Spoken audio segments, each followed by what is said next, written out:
tal amigos y amigas de Factotum Records? Estamos en otro día más de entrevistas.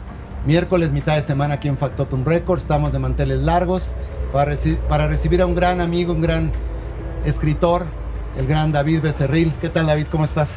¿Qué tal, Guillermo? Buenas tardes. Un placer y gracias por estar con nosotros. Al contrario, el agradecimiento es de mi parte hacia ti por la invitación. No, gracias. Es un placer y ahorita se van a dar cuenta por qué digo es un verdadero placer tener a un gran escritor aquí con nosotros, que aparte de escritor es una persona que admiro mucho porque le echa muchas ganas para hacer convocatorias, para impulsar jóvenes, noveles, escritores, allá por sus tierras por Tláhuac, ¿no? ¿Dónde es? Por Chalco. Chalco, para que escriban y para que hagan muchas cosas de la literatura. Pero en este caso vamos a empezar con nuestra primera pregunta, David.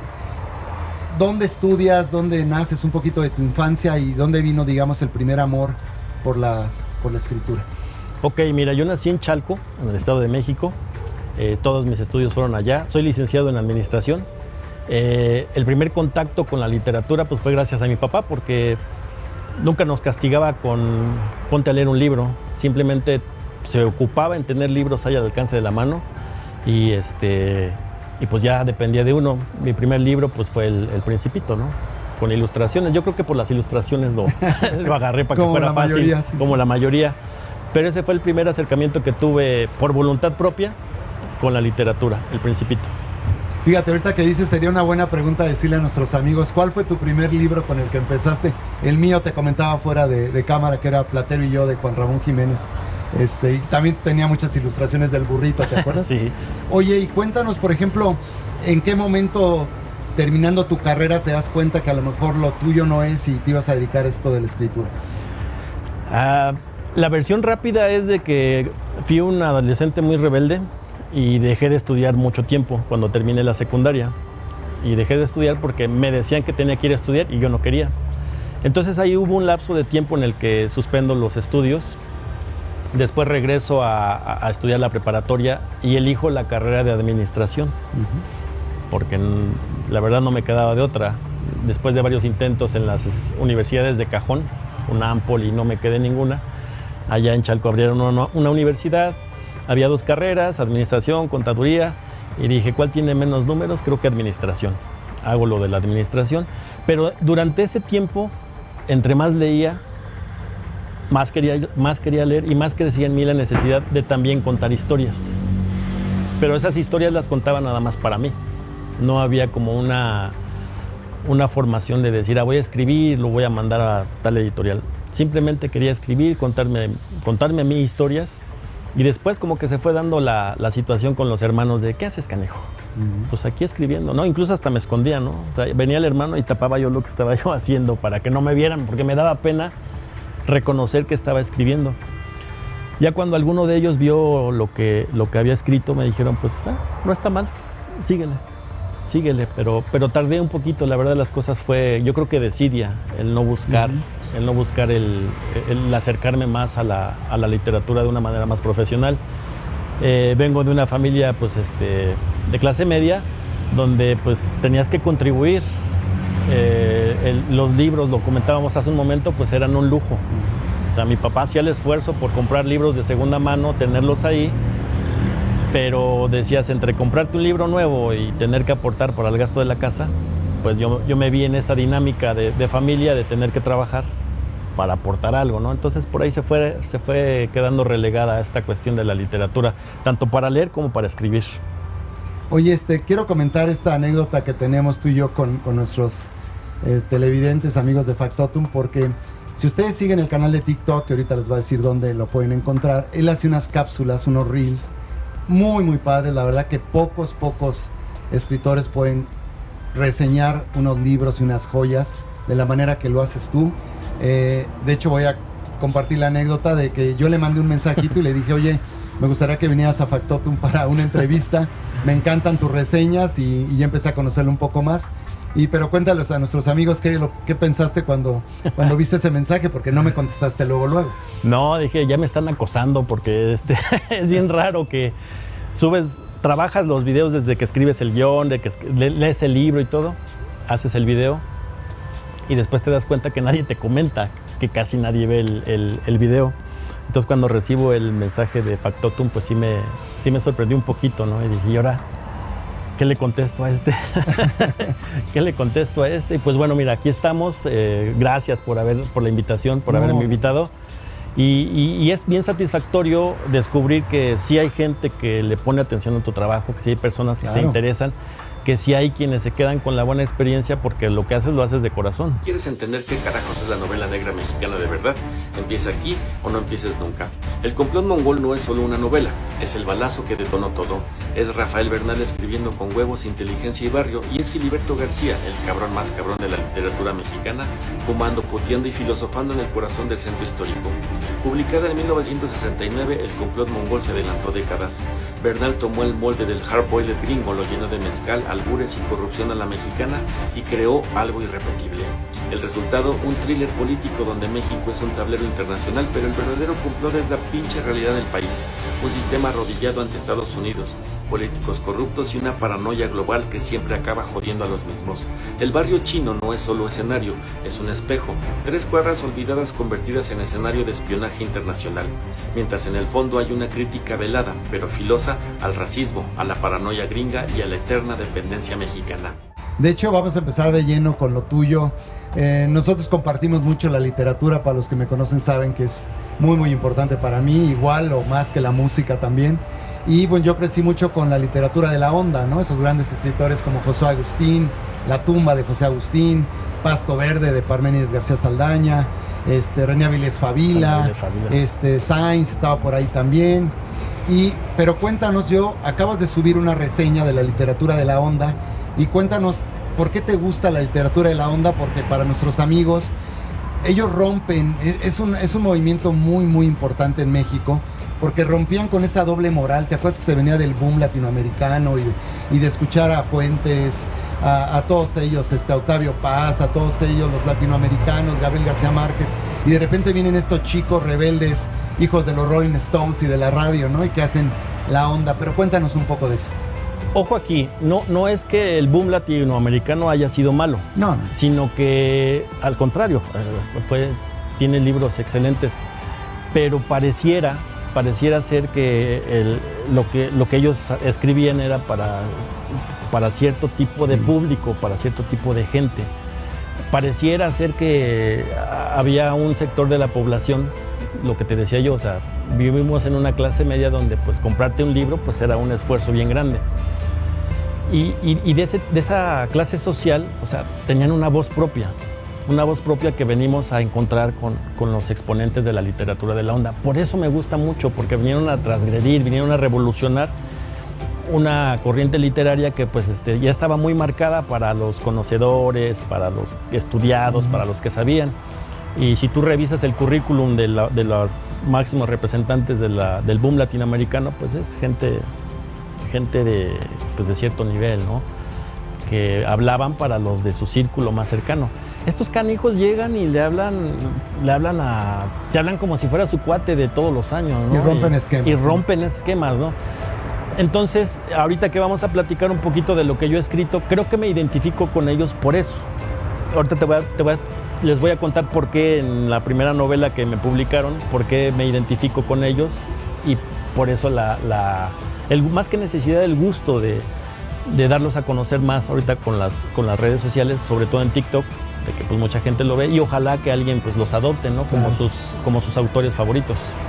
Oye, cuéntanos, ahí traes varios de tus libros, cuéntanos un poquito cuál fue tu primera novela y hacia dónde iba el giro hacia dónde va el giro de tus novelas. La primera novela que tengo publicada fue gracias a que gané un concurso nacional de novela negra, convocado por una revista que se llama Horizontum.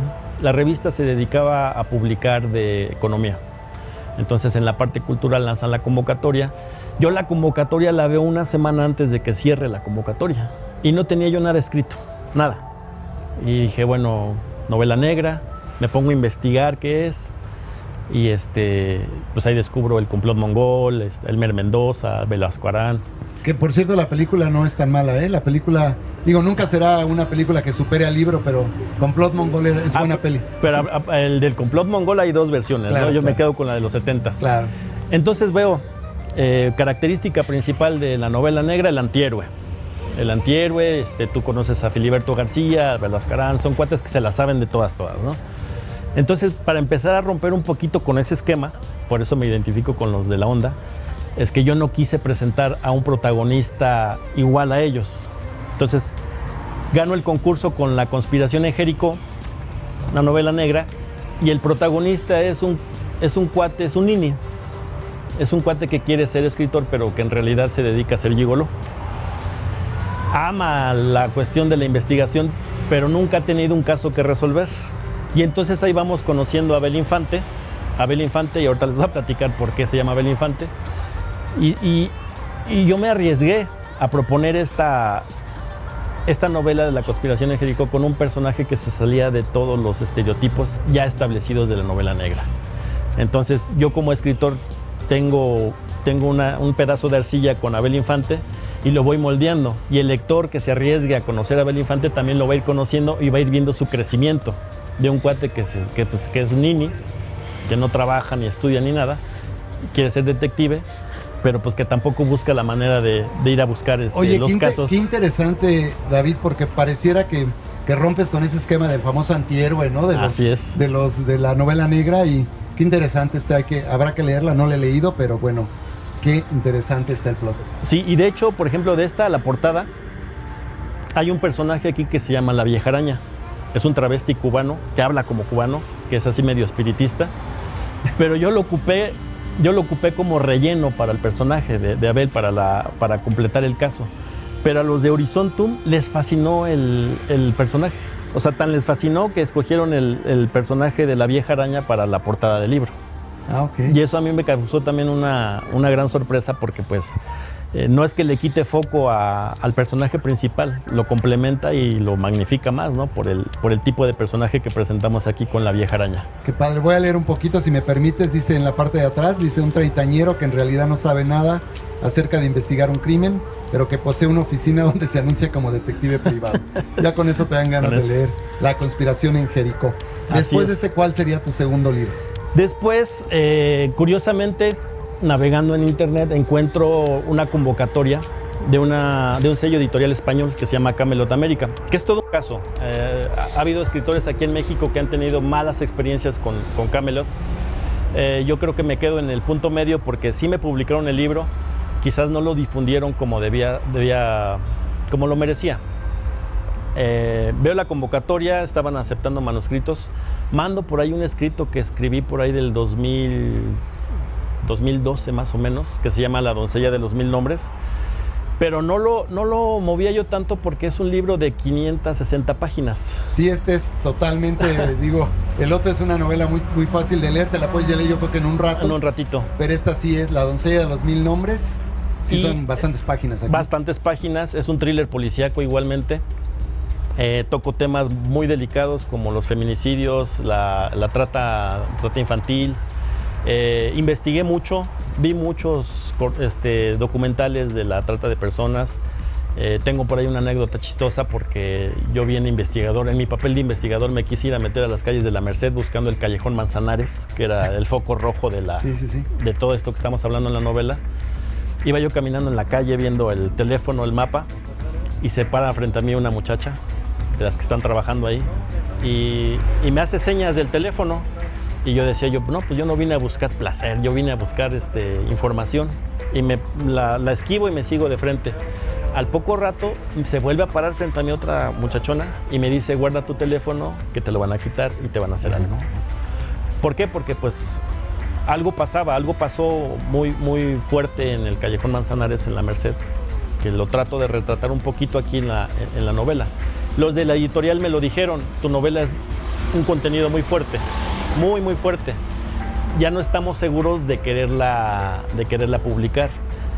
Pero bueno, aquí está. Mis fuentes principales fueron Los demonios del Edén, de Lidia Cacho, Lo que pasó en Ciudad Juárez, y la trilogía de Millennium de Stieg Larsson, Los hombres que no amaban a las mujeres. Esos fueron como mis puntos de referencia para construir esta novela. Si me permites, dice aquí: Cristina Burnett lleva un año desaparecida.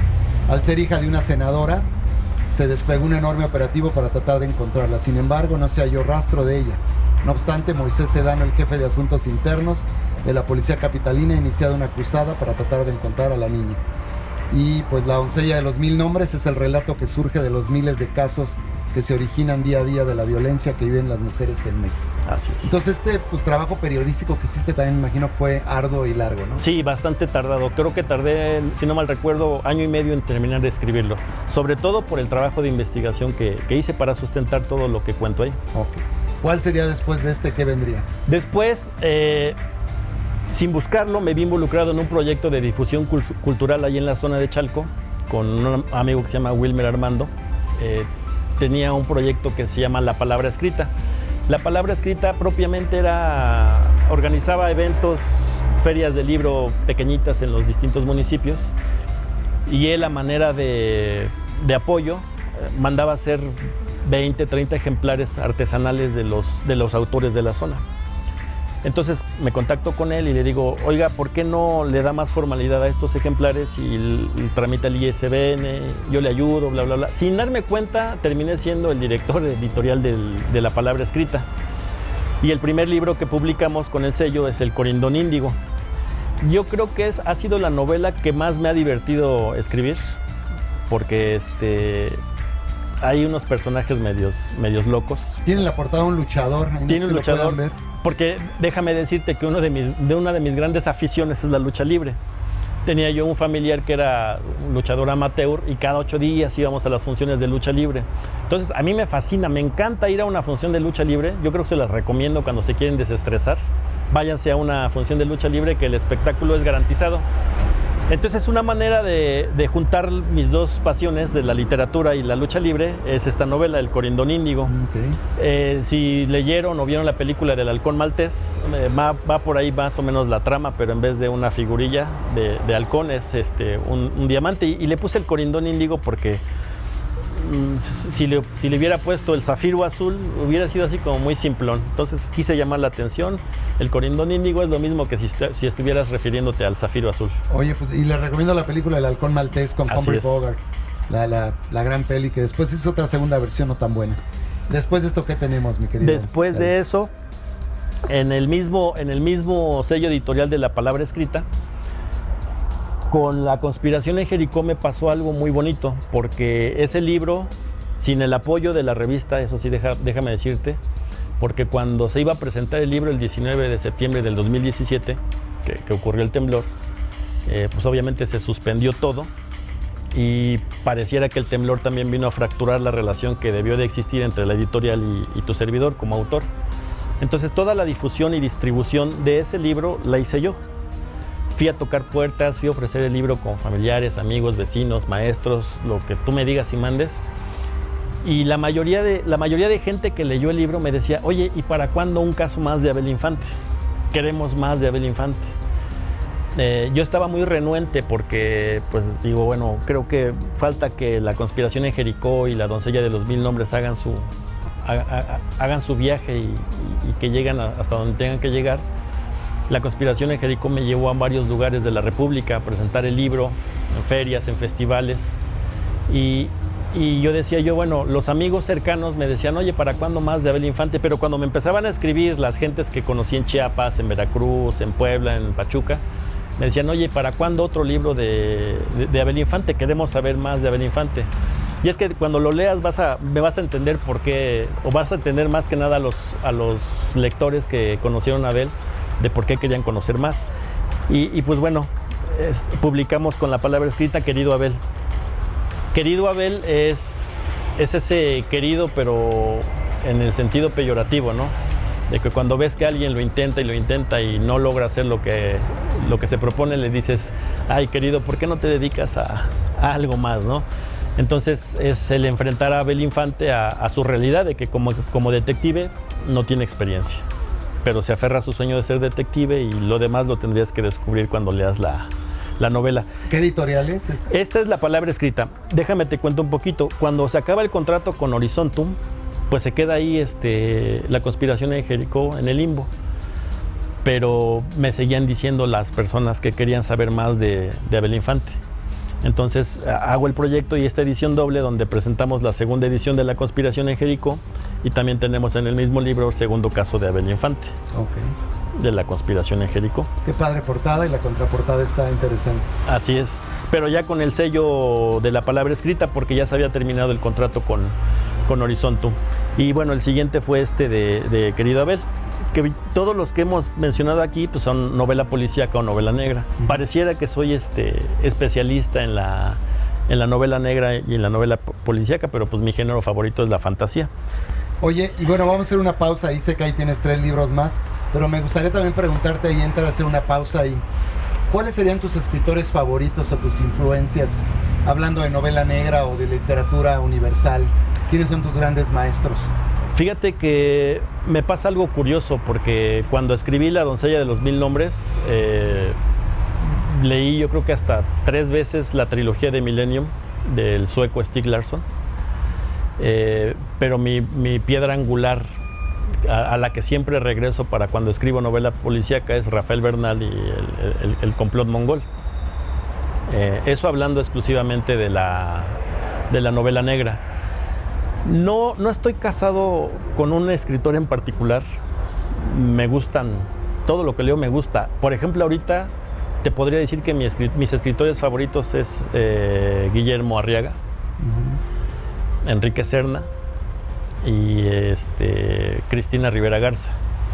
Ahorita, en este momento, quizá porque los acabo de leer, quizá porque me movieron, me sacudieron y no me dejaron así como ya acabé de leer el libro, ¿no?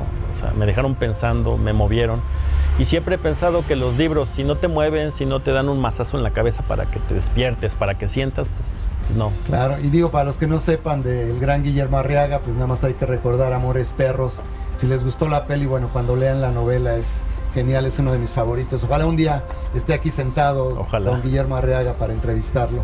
Oye, y si tuvieras que escoger, hace rato que llegaste a Factotum, también te gusta mucho la música, ¿eh? ¿Qué sentiste de llegar a una tienda de vinilos tan diferente y única como Factotum, que es un poquito muy vintage, como un museo? Fíjate que me pasó algo curioso, porque yo nací en 1980 y me tocó la transición del disco de vinil a los cassettes. El primer acercamiento que tuve a los CDs, el primer acercamiento que tuve con la música en el formato de disco de acetato fue gracias a mi mamá. Mi mamá es una mujer que iba al tianguis, pasaba por los puestos de música, escuchaba una canción, ejemplo Obladi Oblada de los Beatles, y me gusta esa canción. Se llevaba su disco de acetato, lo ponía en su consola y a todo volumen. Y ese es el acercamiento que tuve de la música con los discos de acetato. Pero también pasaba algo curioso, porque mis hermanos, que son más grandes que yo, que ya trabajaban, ellos son más tropicalones, más cumbiancheros, les digo yo. Entonces, así como escuchaba yo a los Beatles con mi mamá, también podía escuchar a Rigo Tobar, a los Bookies. La parte de mi papá, pues él escuchaba a los Panchos, a Oscar Chávez. O sea, tenía yo un crisol muy interesante en los gustos de la música. Y ahorita, al entrar aquí a la tienda de Factotum, pues ver los discos, no pienso en mí, pienso en ellos, que formaron parte de este gusto universal que tengo de la música. Si a mí me preguntaras, yo tendría yo que buscar, por ejemplo, el disco del soundtrack de Ennio Morricone, de, no sé, la Misión, o alguna de la música que compuso para alguna película, porque me gusta más la música que surge de ahí. Aquí tenemos creo que El bueno, el malo y el feo de Ennio Morricone. Con eso me tienes feliz a mí. Oye, y de películas favoritas, ¿qué piensas tú de las grandes novelas que se llevan al cine y que se hace un trabajo a veces decente? ¿Qué películas dirías tú que te han gustado las novelas y que la peli te ha gustado también? Mira, hago un paréntesis rápido, y es que es bien interesante que toquemos ese tema, porque creo que tú y yo sabemos que el lenguaje cinematográfico y el lenguaje literario son cosas totalmente diferentes. No podríamos comparar o decir que una película demeritó al libro, porque son otros factores los que se tienen que cumplir para poder hacer un buen producto. Ejemplo, así de rápido, leí La Virgen de los Sicarios de Fernando Vallejo, pero vi primero la película y me encantó la película. Cuando leo el libro, o sea, es una experiencia muy cercana. ¿Por qué? Porque lo que hace el director Barbet Schroeder, me falla la pronunciación, o sea, es respetar la esencia del libro. Así es. Completamente. Me acaba de pasar con el complot mongol, la versión reciente con Damián Alcázar, Derbez y Bárbara Mori. Lo mencioné en uno de los reels que hago en TikTok. O sea, parece más un sketch. Rompen con el tono negro, el tono oscuro de la novela. Es como, para mí fue más un vehículo de lucimiento para los actores que el respetar un monstruo literario como es el complot mongol. Tú revisas la edición de los finales de los 70s con Pedro Armendáriz Jr., Blanca Guerra y Ernesto Gómez Cruz, y estás metido en la novela, o sea, respetan la esencia. Y yo creo que para eso, aquella persona que decida hacer una adaptación, creo que debería de entender la esencia del libro, de lo que quiere contar, para que el producto, aunque sabemos que es un lenguaje diferente, podamos encontrar la esencia del libro en la película. Claro, hay uno de mis grandes escritores favoritos, Charles Bukowski, se hizo la película de Barfly con Mickey Rourke, que era, pues es muy difícil llevar a la pantalla la vida de Charles Bukowski, ¿no? Es casi imposible llevarlo, y el resultado es una película, pues la verdad mediocre, no es una gran peli a pesar de un gran actor, pero bueno, se hizo el intento. Y yo les recomiendo, no sé si has visto, ahorita en Netflix está la serie de Las Muertas del gran Luis Estrada, y que es basada en la novela Las Muertas de uno de mis escritores favoritos, el gran Jorge Ibargüengoitia, que lástima se nos fue muy pronto en ese avionazo, por ahí del 72, pero no sé si la has visto, pero qué magistral manera de llevar Luis Estrada a la pantalla, la ficción y el humor negro de Jorge Ibargüengoitia. Todavía no veo la serie, pero de Luis Estrada sí te puedo decir que en algún momento fue yo creo que mi director favorito mexicano. ¿Cuál te gustaba? ¿La dictadura perfecta? La ley de Herodes. La ley de Herodes. La ley de Herodes. O sea, lo que representó en su momento la ley de Herodes para el entorno político y social en el país. O sea, si no mal recuerdo, creo que se iba a estrenar en Acapulco, en el Festival de Acapulco. Sí. Y el gobierno tal cual, o sea, no quería que se estrenara la película. Muchos achacan que lo que ofreció la película influyó en la decisión del voto en aquel entonces, porque fue la transición del PRI al PAN, ¿no? Entonces, siempre procuro escoger o procuro adoptar a estas personas que producen, que transgreden todas las reglas, todas las que rompen las normas. Para mí, Luis Estrada rompió las normas con la ley de Herodes.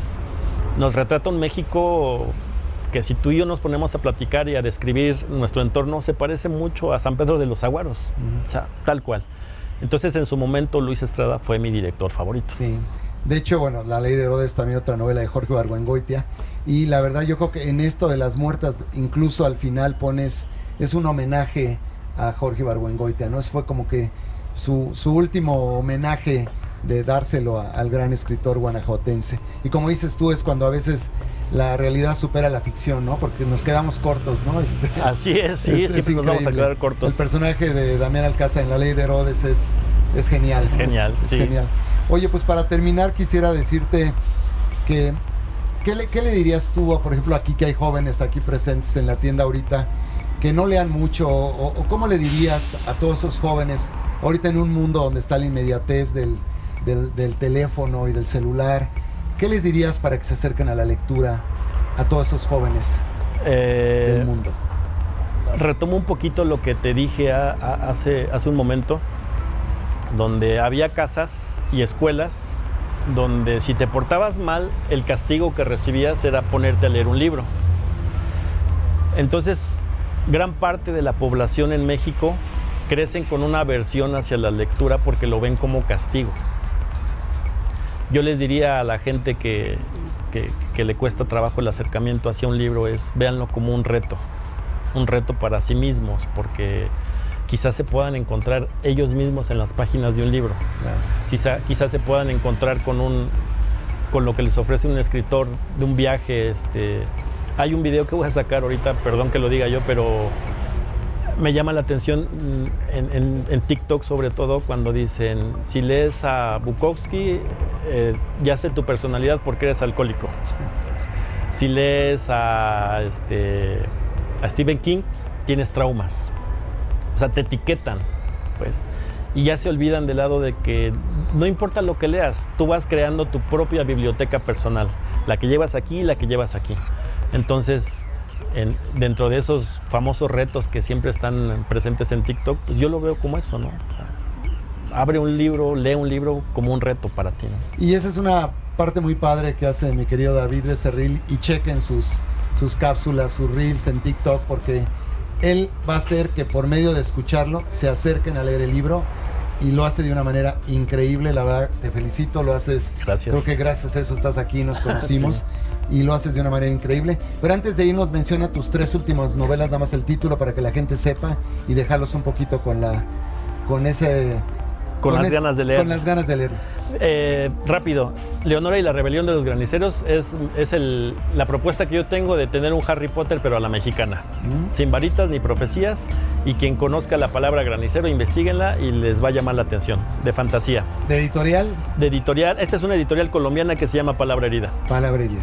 Después, uno de los géneros a los que más respeto y a los que más miedo le tenía era el cuento, porque tú sabes que el cuento es complicado. Hice una antología de cuentos que se llama Siempre terminamos hablando de monstruos. ¿Por qué siempre terminamos hablando de monstruos, Guillermo? Porque todos los llevamos dentro, todos. Entonces no son, la idiosincrasia mexicana. Así es, no son los típicos monstruos de la bruja, el hombre lobo, el vampiro, nada de eso. O sea, son monstruos que a lo mejor vas a encontrar cuando te mires en el espejo. Vayan al Palacio Nacional y va a haber muchos monstruos. Así es. Y el último y el más reciente es Muerte en la telaraña. Y seguimos rompiendo esquemas con este libro, porque también es novela negra, pero no conocemos aquí a un antihéroe. Conocemos a un investigador que no es ni hombre ni mujer, es un travesti. Entonces, si alguien me dice que ya hay un protagonista de novela negra que sea travesti y que no sea víctima, sobre todo, que me lo digan, y si no, aquí lo van a tener el primero en la literatura mexicana. Ok, también de editorial. Este es el primer libro que vamos a sacar con el sello editorial Flores de Tinta, que es el sello editorial que está ubicado en Chalco, para que sirva como una puerta para aquellas personas que quieran escribir, que quieran un consejo, que quieran un dictamen. Ahí estamos. Es el tuyo, ¿verdad? Ese es el mío. Oye, ¿por qué no le dices a nuestros amigos cómo te podemos encontrar en las redes sociales? Claro que sí, en Facebook me encuentran así tal cual, David Becerril. En TikTok, el canal que uso para las recomendaciones del libro es Abel Infante 80. Y en Facebook también pueden buscar la página del sello editorial Flores de Tinta como sello editorial Flores de Tinta. Pues qué padre, mi querido David, porque parece mentira, pero en estos 7 libros hay muchos años y muchas experiencias y mucha investigación. Te felicito, la base es que de alguna manera cuando entraste a esta tienda compartimos que a lo que nos dedicamos nosotros es impartir y seguir haciendo que la cultura y ese granito de arena para que la gente siga escuchando música o lea, y tú lo haces de una manera excelente. ¿Y algún mensaje que le quieras mandar a toda la chaviza por ahí? Pues necesitamos leer, necesitamos pensar, necesitamos retarnos, necesitamos cambiar el entorno que tenemos, y si no lo podemos cambiar si no nos cuestionamos a nosotros mismos qué es lo que hacemos aquí. Efectivamente. Pues gracias, mi querido David. Guillermo, muchísimas gracias. Y recuerden que muchos de estos libros he platicado con mi querido David y van a estar a la venta aquí en Factotum Records. Va a ser un punto de venta para encontrar todos los libros de novela negra o cuentos o historias del gran David Becerril. Aquí los van a encontrar en Factotum Records. Recuerden, Nicolás León 70B, donde encuentran el soundtrack de su vida. Gracias, mi querido Toño Cano, de producer detrás de cámaras. Y gracias, y recuerden que la música y la lectura son fundamentales para seguir creando nuestra propia historia. Vengan a Factotum Records por el soundtrack de su vida. Chao.